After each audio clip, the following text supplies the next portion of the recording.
The antiseptic smell clung to the air like a wet sheet.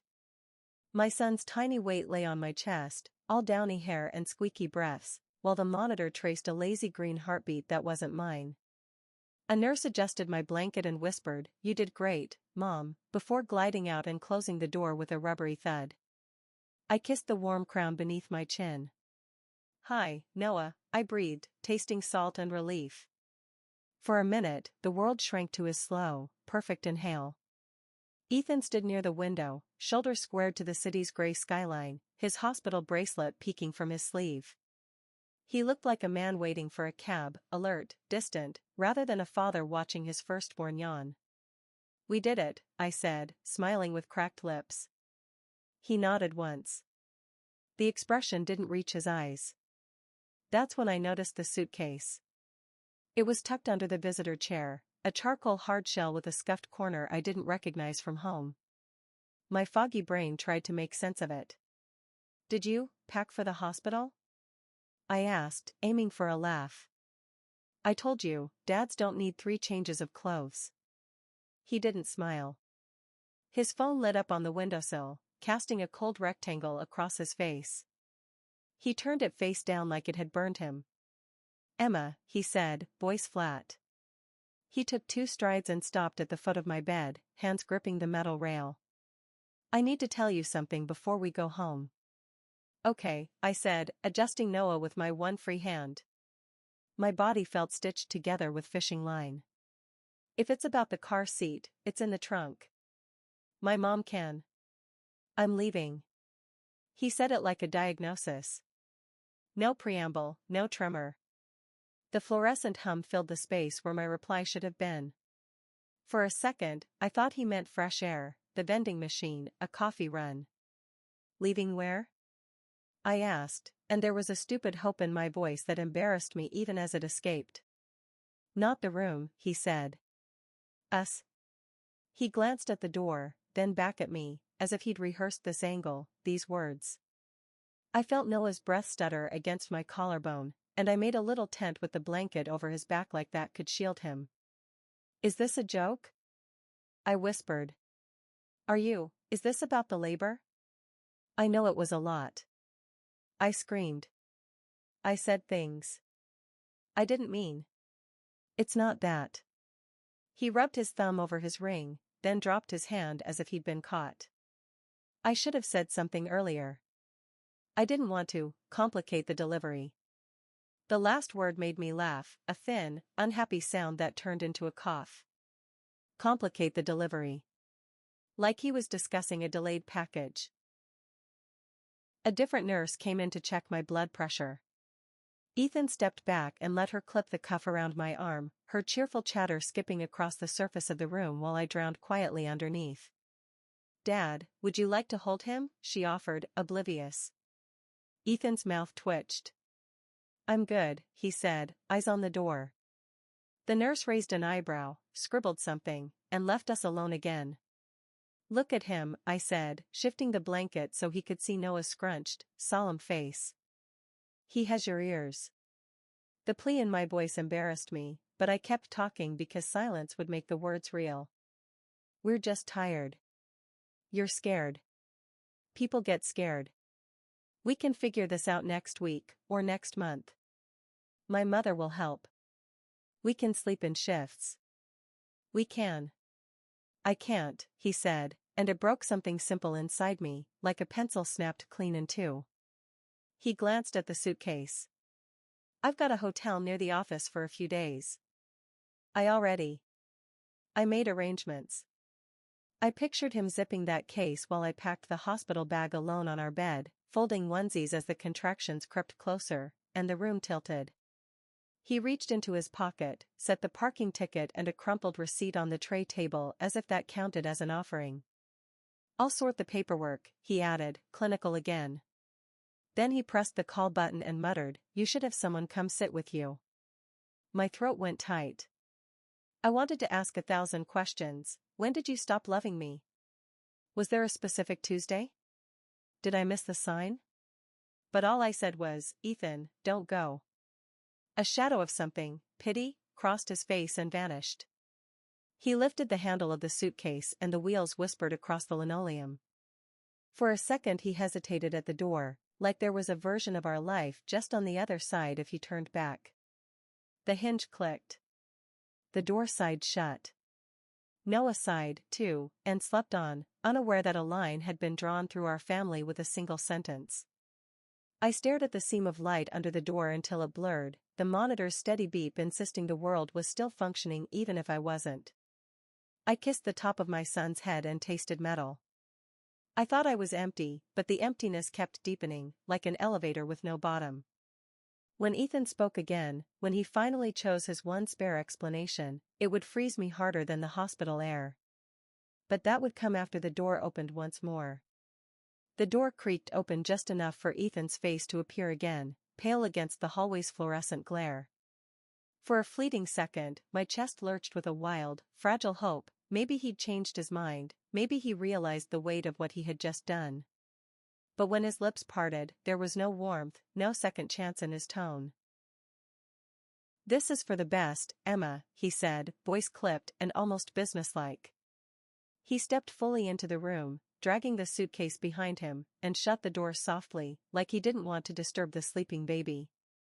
"You'll be fine. You're stronger than you think." I swallowed hard. My throat felt like sandpaper. "You're walking out on your wife minutes after she gave birth. That's not strength, Ethan. That's cruelty." My voice cracked, but I didn't care. The bundle in my arms shifted, and Noah's tiny lips puckered, still dreaming. He shoved his hands into his jacket pockets, avoiding my eyes. We both know things haven't been right for a long time. I didn't want to drag this out. I figured, it would be cleaner this way. Cleaner?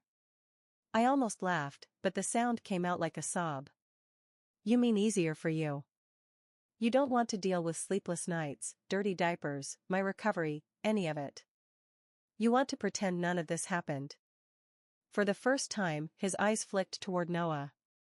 Not with longing, not with recognition, just a glance, quick and indifferent, as if he were staring at a stranger's child. "He'll be okay," he muttered. "Kids are resilient." The words hit me like ice water. My son wasn't a theoretical kid, he was here, warm against me, relying on me for everything. "He's your son," I whispered. "Not some hypothetical. Not a stranger. Yours." Ethan's jaw tightened. "Look, nothing I say will make this easier. But staying would make it worse. I'd resent you. I'd resent him. This way, at least you'll have clarity." "Clarity?" I spat the word, clutching Noah tighter as though Ethan might try to snatch him away. "What you're giving me is abandonment, not clarity. Do you even hear yourself?" He exhaled, slow and heavy, like a man finishing a chore. "Goodbye, Emma." He lifted the suitcase handle again, and I felt my stomach plunge. This wasn't a bluff. This wasn't a bad dream that would reset when the nurse came back in.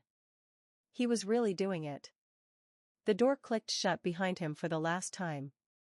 The silence that followed was deafening, broken only by the soft wheeze of Noah's breathing. I stared at the doorway, half expecting him to come back with an apology. But all that remained was the hum of hospital machinery and the hollow echo of his final words.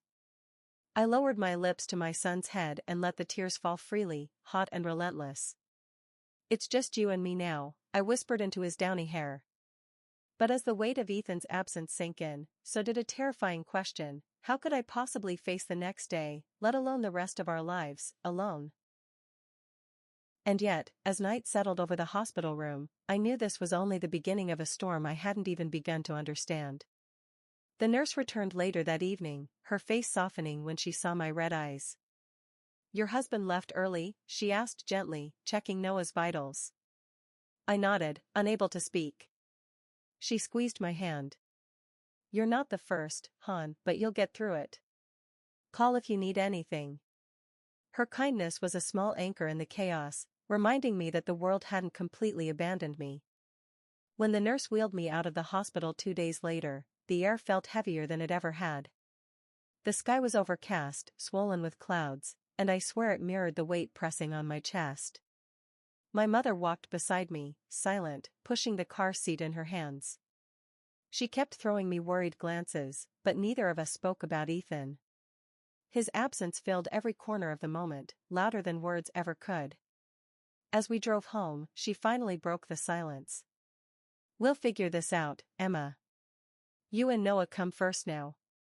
Her words were simple, but they planted the first seed of resolve in my shattered heart.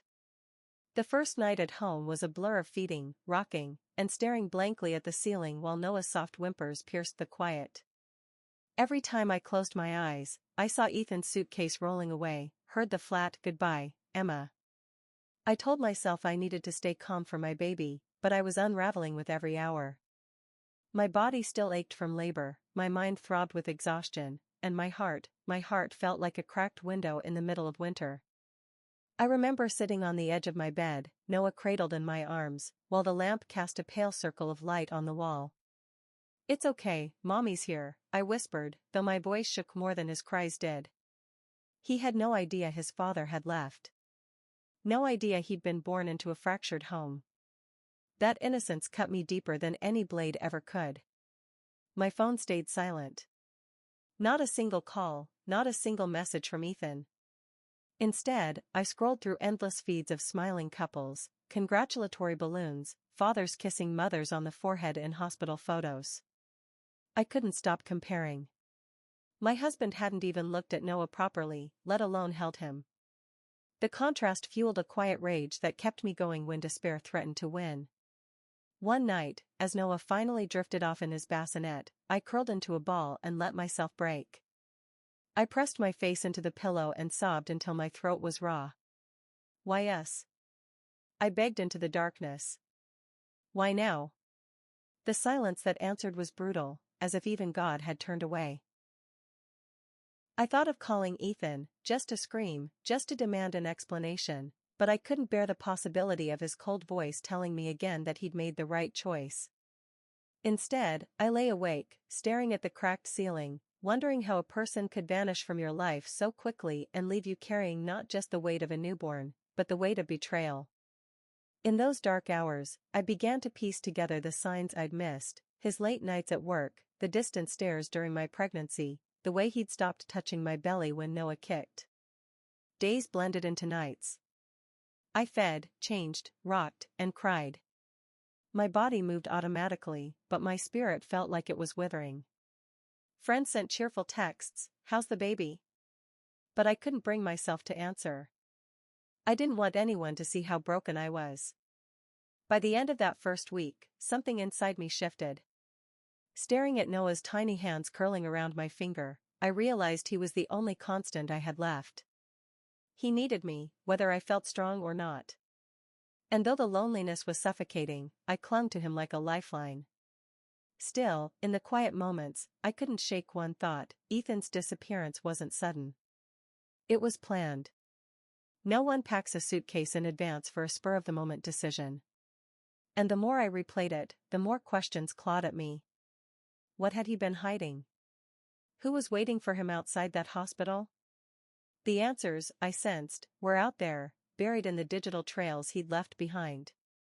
By the second week, I noticed the silence of my phone was no longer neutral, it was suspicious.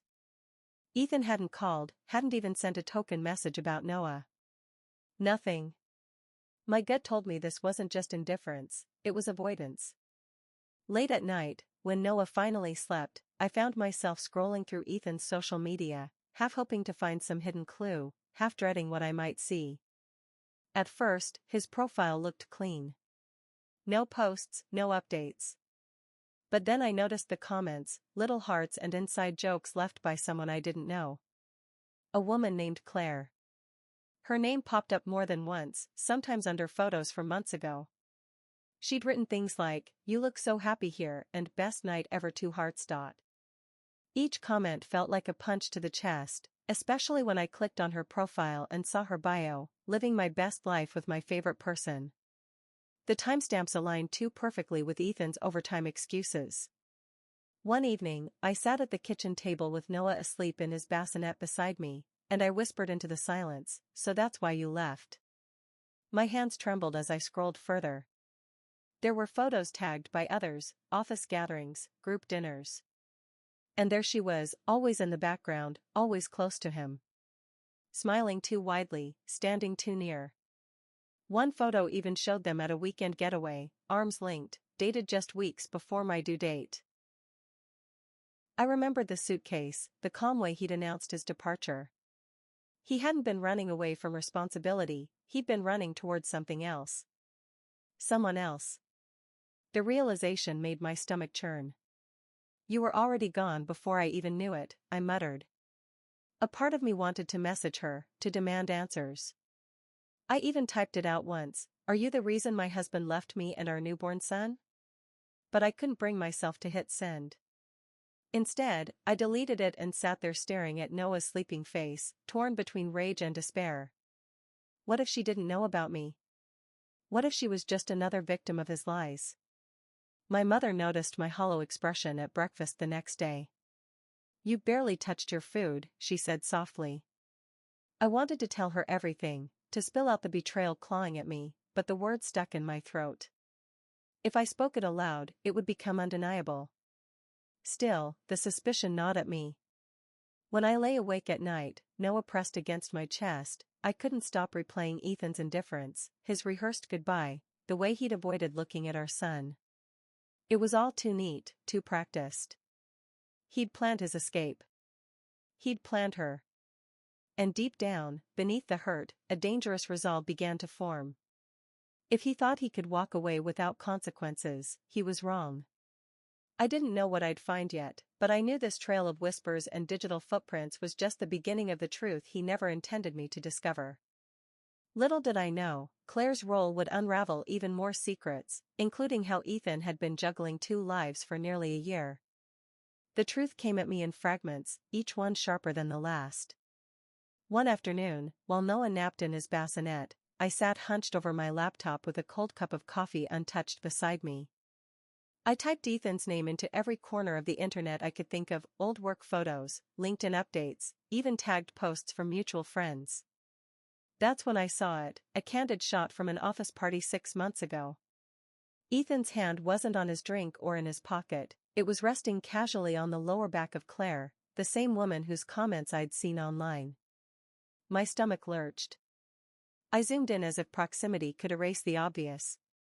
She was leaning into him, her smile just a little too intimate. I whispered aloud, "You were already gone." My fingers hovered over the keyboard, and before I knew it, I was messaging a former colleague of his I barely knew. "Do you happen to know if Ethan and Claire were close?" The reply came faster than I expected. "Close? Everyone at the office thought they were a thing ages ago."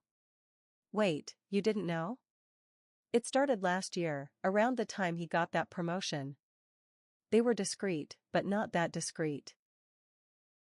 I stared at the screen until the letters blurred. My pulse roared in my ears.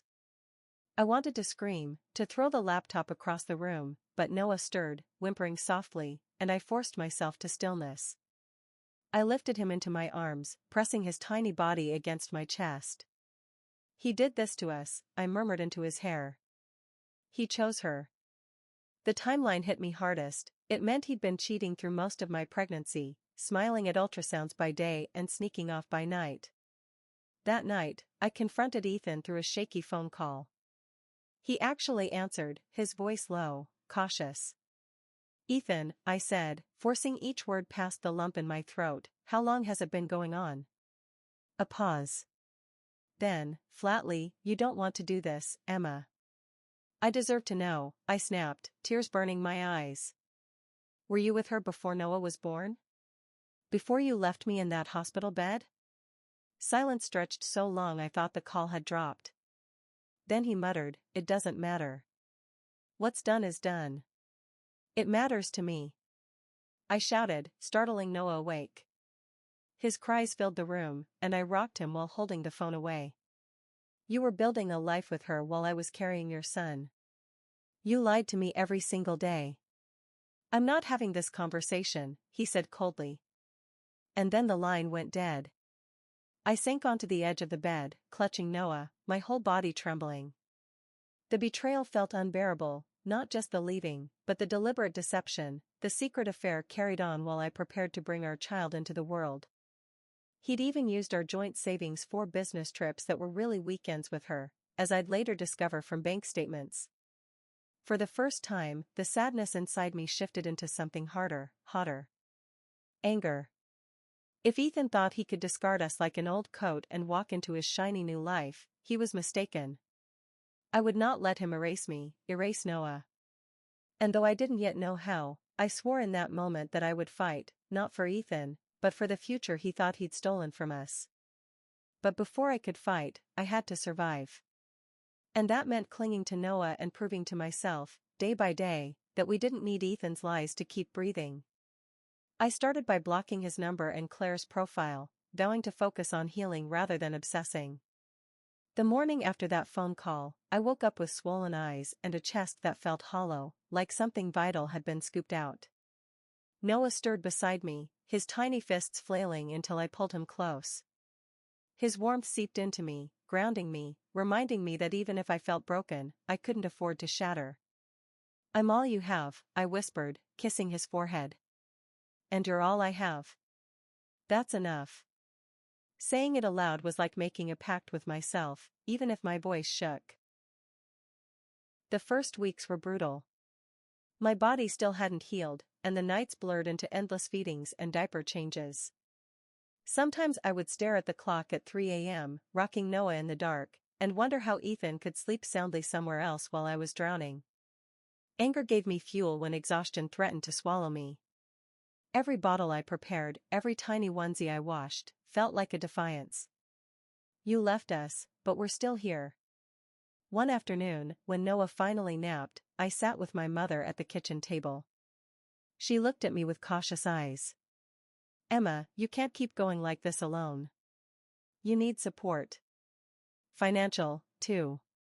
Her words stung, not because she was wrong, but because they forced me to face a terrifying truth: I had no income. Ethan had always handled the bills, and now he was gone. Panic bubbled in my throat, but I swallowed it down.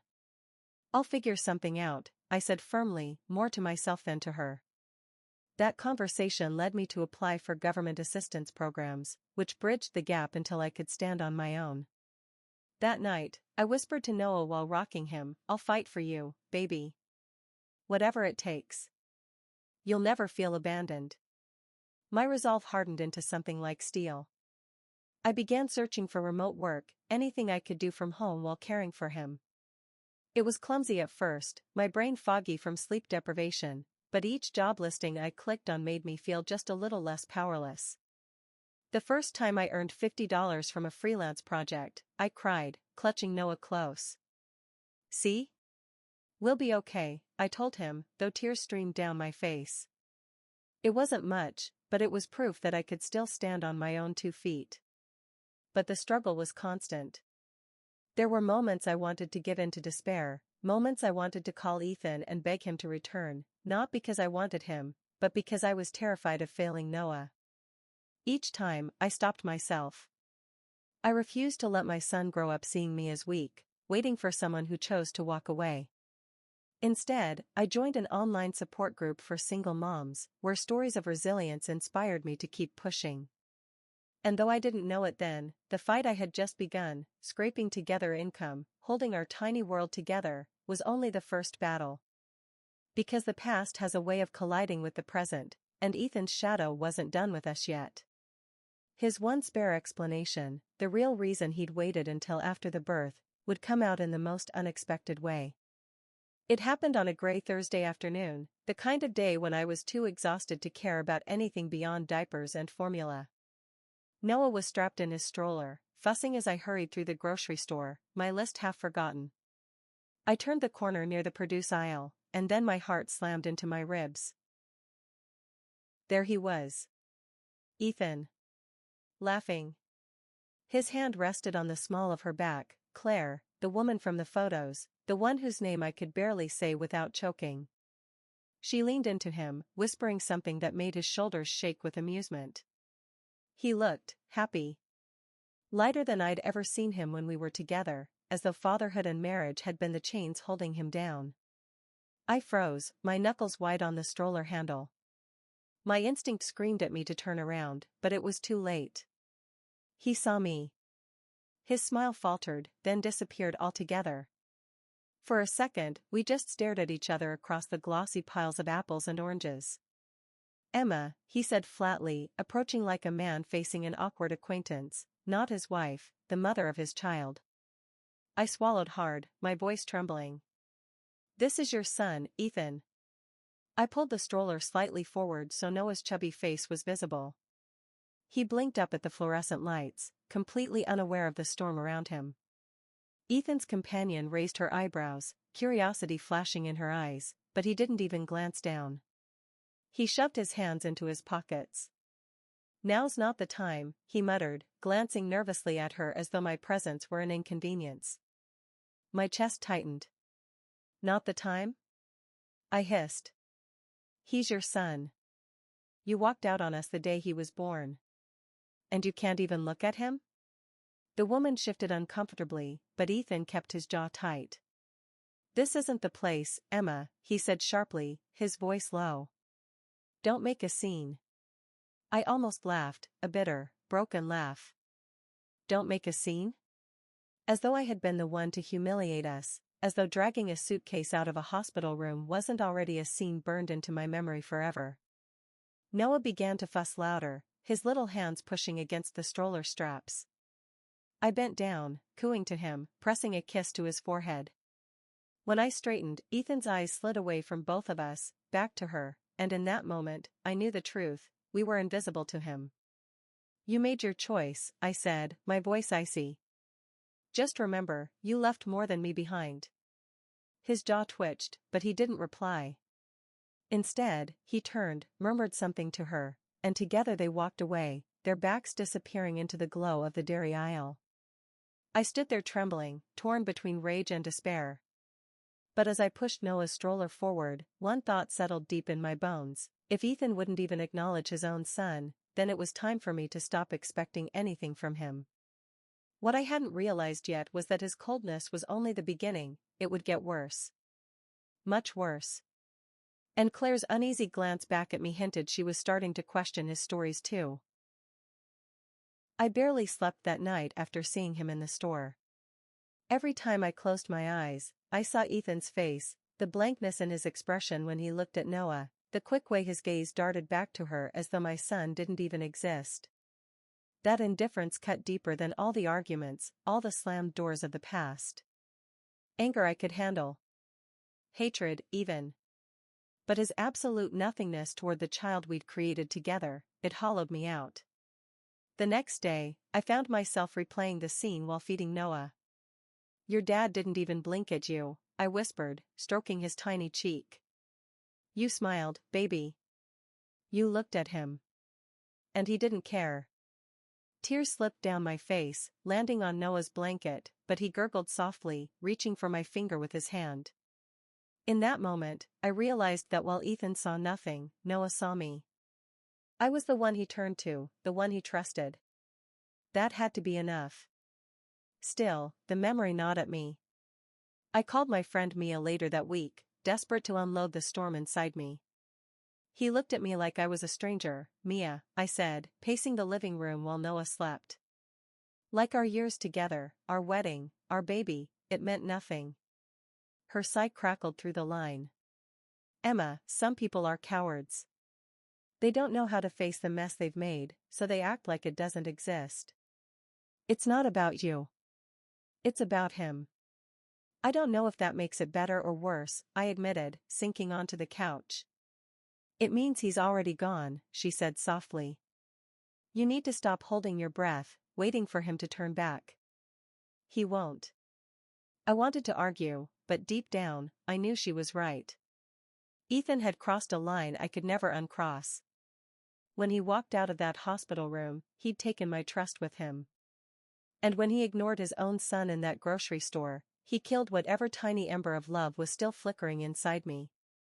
The next time Ethan's name lit up my phone, just once, a missed call I let ring out, I felt something strange.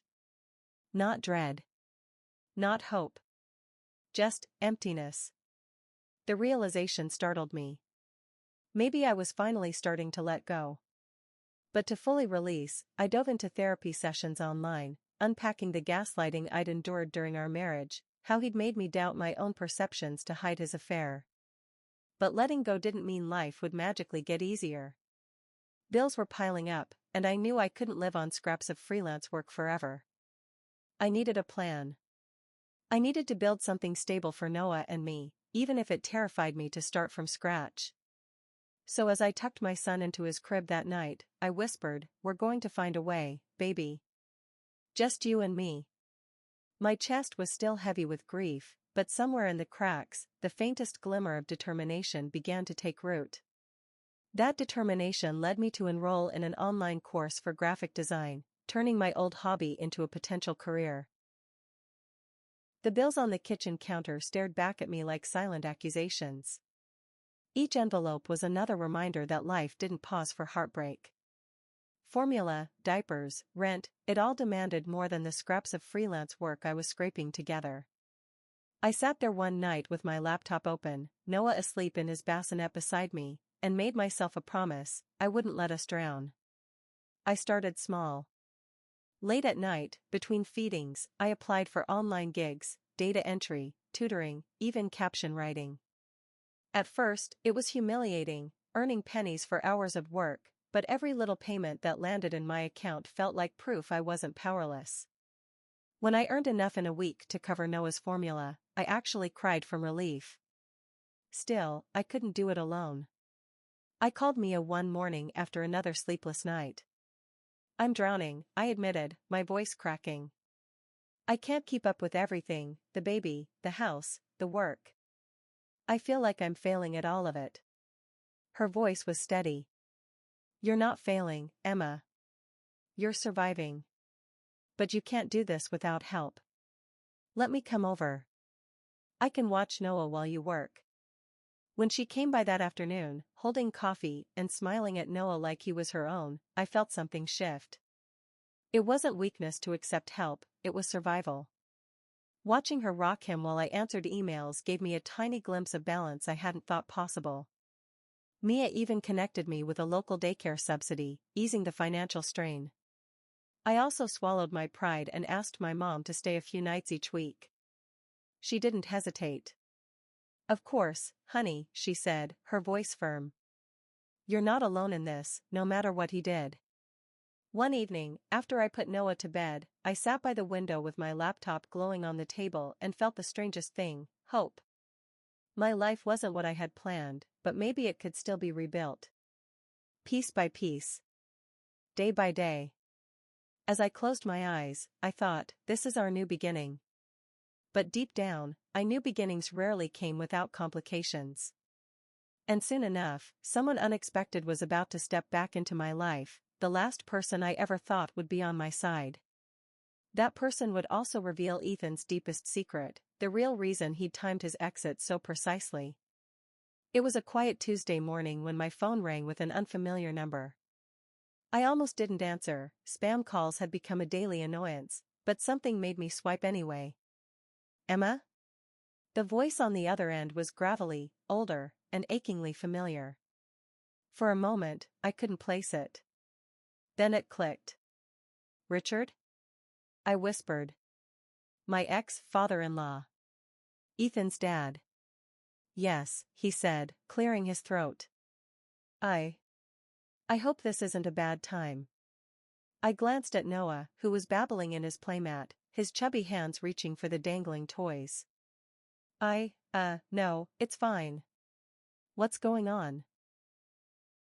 Richard sighed, long and heavy. "I heard what my son did. Leaving you at the hospital like that, abandoning his own child.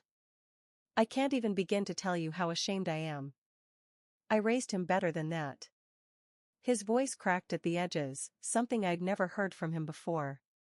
The words unlocked something in me I hadn't realized I'd been holding in. "He hasn't called.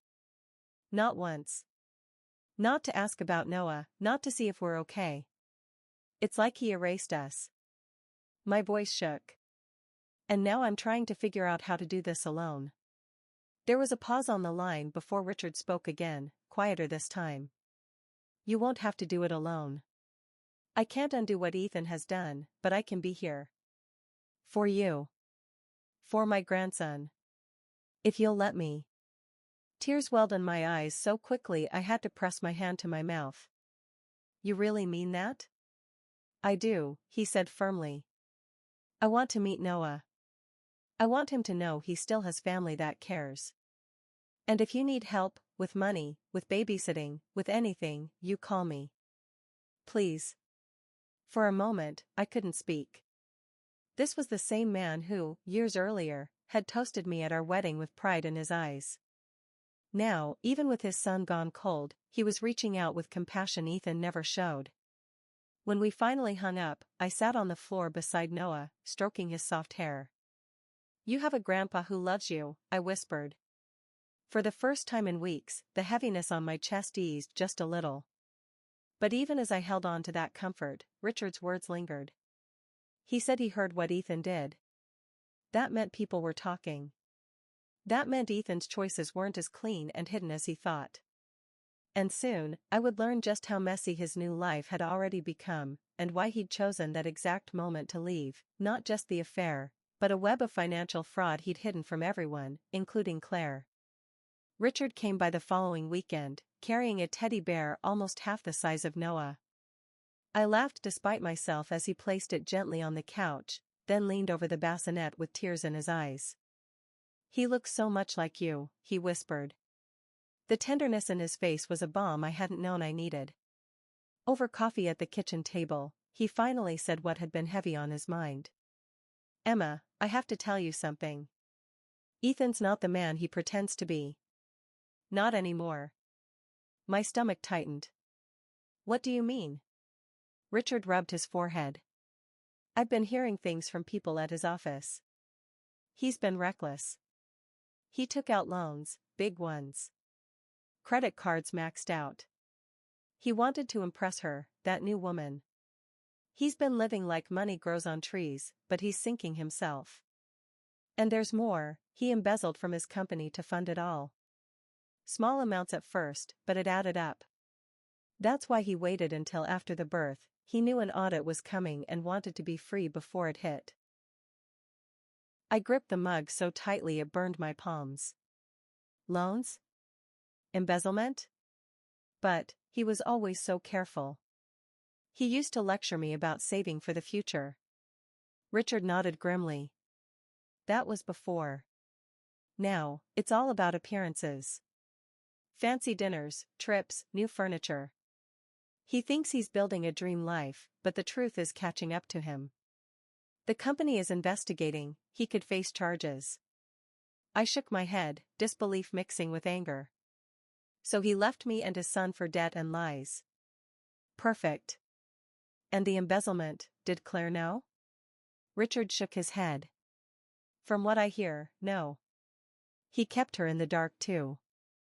I stared at Noah, who was kicking happily on his blanket, completely oblivious to the storm that surrounded his father. My heart ached, but beneath it, something colder took root, satisfaction. Ethan had built his escape plan so carefully, but he hadn't expected the foundation to crumble beneath him. That night, as I rocked Noah to sleep, I whispered, "We're stronger than him, baby. Stronger than his lies." But even as I said it, I couldn't help but wonder, when his house of cards finally collapsed, would he come crawling back? And if he did, how far would I go to protect us from him? Armed with this new knowledge, I contacted a lawyer the next day, preparing for the legal storm ahead. The first notice came in the mail, tucked between flyers and bills. It was a pale envelope stamped with the county court seal. My hand shook as I slid it open, Noah balanced on my hip. Inside was a form I had dreaded but knew I couldn't avoid any longer, child support and custody paperwork. But there was more, a subpoena for me as a witness in Ethan's embezzlement case, since our joint accounts had been tangled in it. That evening, after putting Noah down, I called Richard. My voice wavered. I can't keep doing this alone. I need to file for support. He may have left us, but he can't just walk away from his responsibilities. And now this embezzlement mess. I'm being dragged into it. You're right, Richard said firmly. It won't be easy, Ethan will fight it, but you have every right to stand your ground. And I'll be there when you do. As for the case, I'll help with a lawyer, you shouldn't pay for his crimes. A week later, I walked into the courthouse with my lawyer, my palms damp and my stomach in knots. The sterile hall smelled faintly of disinfectant and paper. I wanted to run, but I thought of Noah's tiny hands clutching mine, his need for stability, and forced my legs to move. When Ethan entered the courtroom, my heart clenched. He looked thinner, more haggard, but the smugness was still there. Beside him sat Claire, her face tight with unease. I caught the way she kept her arms crossed, as though protecting herself from him. The judge's voice echoed through the room as proceedings began. My lawyer laid out the facts: abandonment, Noah's birth, Ethan's complete lack of involvement. Ethan's lawyer countered with half-truths, painting him as a man under stress, misunderstood, caught in financial hardship. Then the judge turned to Ethan. Why have you not provided for your child? Ethan shifted uncomfortably. I've been dealing with things.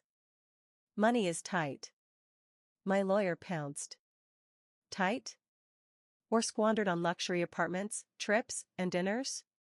We have bank records, Your Honor. He's chosen a lifestyle over his own son. And let's not forget the ongoing embezzlement investigation, which has frozen assets that should support this child. The woman beside him stiffened. Her eyes darted toward Ethan, betrayal flickering across her face. She hadn't known. That much was obvious. She whispered furiously to him, but he waved her off. By the end, the judge's ruling was clear: Ethan was ordered to pay child support. He was warned that failure to comply would result in further legal action. Additionally, the court noted the embezzlement case, ordering Ethan to disclose all financials. When the gavel came down, I felt a rush of emotions: relief, anger, vindication. Ethan glared at me as we left the courtroom, his jaw clenched so hard I thought it might crack. But his new partner stayed behind, her expression pale, distant. Outside, I overheard her confronting him in the hall. You stole from your job? And lied about the baby? We're done. She stormed off, leaving him alone. Walking out into the sunlight, Noah's car seat cradled in my arm, I realized something had shifted. For the first time since Ethan had left, I had stood up and made him face what he'd tried to ignore. But I also sensed something else: the perfect facade Ethan had built was crumbling, and soon, the cracks would swallow him whole. The embezzlement charges would soon lead to his arrest, but not before one final, desperate plea. It didn't take long for the cracks to split wide open. A few weeks after the court ruling, I got a call from Mia. Her voice was breathless, almost gleeful. Emma, you're not going to believe this. I just saw Ethan's girlfriend, well, ex-girlfriend now, at a cafe downtown.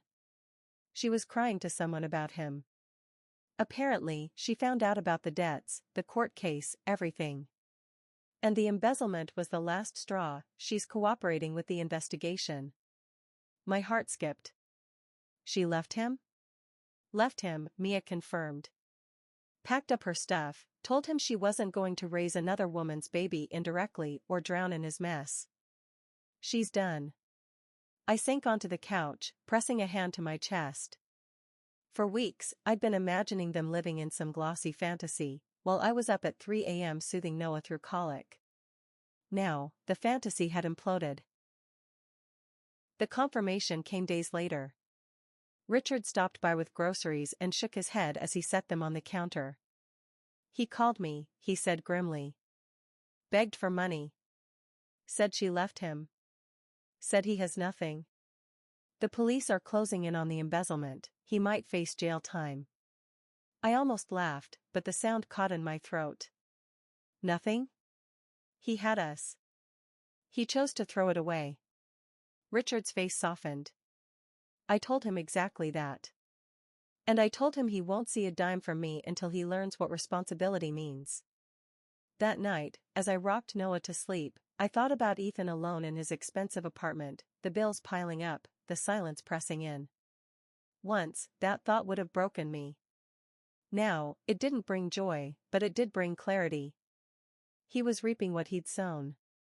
A week later, I spotted Ethan by chance, standing outside a convenience store. His clothes were wrinkled, his eyes hollow. He saw me with Noah and froze. For a moment, I thought he might come over, but instead, he lowered his gaze and walked the other way. I held Noah tighter against me, whispering, "We don't need him." And for the first time, I truly believed it. But deep down, I also knew something else: when people are desperate, they don't just disappear quietly. And sooner or later, Ethan would circle back, carrying the wreckage of his choices straight to my door. His final explanation would come then, laced with regret and revelations. By the time spring arrived, life looked nothing like it had just a few months earlier. The constant panic had eased, replaced by a rhythm I could finally breathe in. I'd landed a steady remote position with a marketing company, nothing glamorous, but enough to cover the bills without begging or scraping. For the first time, I felt the ground under my feet instead of quicksand. My graphic design skills had paid off, leading to side gigs that built my confidence. Each morning began with Noah's laugh, a sound so bright it cut through every shadow Ethan had left behind. He was growing fast, reaching for everything, babbling in a way that made my heart ache with pride. When he took his first wobbly steps between the couch and my outstretched arms, I cried harder than I had the day he was born, this time from joy, not despair. One evening, after I tucked him into bed, I sat on the balcony with a cup of tea and realized something startling: I wasn't afraid anymore. The fear that had gripped me in the hospital, the loneliness that clawed at me through those first weeks, it had transformed into something stronger. Independence. Mia visited often, always armed with laughter and takeout, and Richard had become a steady presence in Noah's life. He called himself Grandpa without hesitation, reading books to Noah in a gruff voice that made my son squeal with delight. Watching them together filled the hollow space Ethan's absence had left. Richard even helped me buy a small used car, ensuring I could get to doctor's appointments without relying on buses. Still, Ethan hovered like a shadow in the background. I heard bits and pieces through Richard and others: jobs lost, more debts uncovered, friends disappearing. He had built his new life on sand, and the tide had finally swept it away. The embezzlement charges stuck, leading to a plea deal, probation and restitution, but it cost him everything. But as I stacked away toys one quiet night, I realized something important: his downfall no longer consumed me. My focus wasn't on him at all, it was on the life Noah and I were creating together. A life where strength was measured not by what we'd lost, but by how we'd survived it. I even started dating casually, a kind man from my support group who understood my scars and celebrated my triumphs. Looking at Noah's sleeping face, I whispered, "We did it, baby. We're okay." And for the first time, the words felt true. But I wasn't naive. I knew people like Ethan didn't just vanish, even when their world collapsed. So when the knock finally came at my door, I wasn't surprised, it was almost inevitable.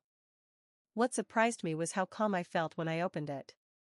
The knock was soft, hesitant, so unlike the man who had once rolled a suitcase out of my hospital room without looking back. When I opened the door, Ethan stood there, thinner than I remembered, his eyes sunken and his shoulders slumped. He wasn't the confident man who had left me, he was a shell, broken down by the life he thought he wanted. Behind him, the evening sun cast long shadows, as if echoing his diminished state. "Emma," he said, his voice rough. "Can we talk?" For a moment, I just stared at him. Behind me, Noah's laughter rang out from the living room where he was playing with blocks. The sound was like sunlight, spilling into the hallway. Ethan flinched at it, as though the reminder of what he'd abandoned burned. "I don't think we have anything left to say," I replied, my hand still gripping the doorknob. He shifted, glancing down at the scuffed shoes on his feet. "I made a mistake. A huge one. I wasn't ready for everything. But I want to make it right. I want to be part of Noah's life. I want us to try again." His words, once upon a time, would have shattered me with longing. But now, they barely stirred a flicker. I thought about the endless nights alone, the courtroom, the way he had turned his back on Noah in the grocery store. And I thought about the laughter, the milestones, the tiny victories Noah and I had shared without him. I took a breath. You don't get to walk back and like nothing happened. You abandoned me when I needed you most. You abandoned him. His eyes grew desperate. I know. I was stupid. Please, Emma, just give me a chance. The truth is, I was scared, not just of being a dad, but of everything falling apart. The affair started because I felt trapped, and then the embezzlement.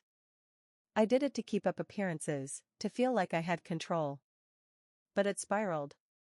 I waited until after the birth because I didn't want to stress you during labor, but really, I was a coward waiting for my escape hatch. Claire was just a distraction, she left when she saw the real me. I've lost everything, my job, my freedom, my pride. You're all I have left. There it was, his one spare explanation, freezing me harder than the hospital air ever had. Not out of shock, but out of pity mixed with disgust. He'd destroyed lives for control, and now he wanted mine back as a safety net. I shook my head, steady and sure. No. You don't get another chance with me. As for Noah, if you want to see him, you can do it through the proper channels. Court, visitation. Nothing else. And even then, you'll have to prove you're not the same man who stole and lied. His mouth opened, then closed again. He looked like he wanted to argue, but he must have seen the steel in my eyes. Finally, he nodded, defeated, and stepped back from the doorway. I'll try to make it right, he mumbled, but his voice lacked conviction. When I shut the door, my knees trembled, but not from fear. From relief. It was over. I leaned against the door for a moment, listening to Noah's happy babbles, and felt a surge of pride. Ethan's betrayal had broken me once, but it had also forged something new: strength, independence, and clarity. I walked into the living room and scooped Noah into my arms, spinning him until he giggled. It's just us, buddy, I whispered against his hair. And that's more than enough.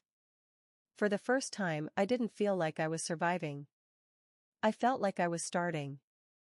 A new chapter, built not on someone else's promises, but on my own resilience, and on the unshakable bond between me and my son. Months later, Ethan did petition for visitation, but his ongoing probation and inconsistent efforts led the court to deny it. He faded into the background, a cautionary tale, while Noah and I flourished. I even met someone new, a steady, kind partner who became the father figure Ethan never was. Life wasn't perfect, but it was ours, full of love, laughter, and the sweet victory of rising from the ashes.